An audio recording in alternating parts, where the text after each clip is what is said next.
Russia developed country, రష్యాలో MBBS fee అనేది చాలా తక్కువ. మీరు ఇటీవల చూస్తున్న కొన్ని టీవీ మాధ్యమాల్లో మీరు ఆ ప్రైవేట్ కాలేజ్ చేరండి, ఈ ప్రైవేట్ కాలేజ్ చేరండి, మీకు 5 లక్షలకు వస్తుంది, 6 లక్షలకి.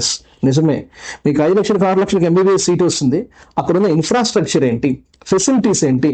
ఒక ప్రైవేట్ కాలేజీలో మనం ఎంబీబీఎస్ సీట్ తీసుకోవాలంటే వాటికి ఉన్న ఫెసిలిటీస్ మనం ఇప్పుడు డిస్కస్ చేద్దాం. ఆ ఫెసిలిటీస్ ఏంటంటే, ఫర్ ఎగ్జాంపుల్ సందీపైన మెడికల్ కాలేజ్ ఉందనుకుందాం. ఆ సందీపైన మీరు మెడికల్ కాలేజీకి ఒక హాస్పిటల్ అనుబంధంగా ఉండాలి.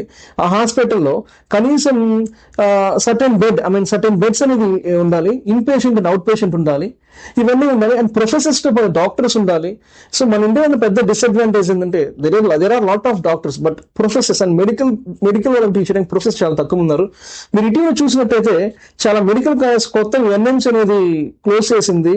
సో మీరు డబ్బులు పోయి కూడా మీరు దయచేసి కొత్త కాలేజీల్లో మీకు ఏదో చీప్ గా వస్తే చేరాల్సిన అవసరం లేదు.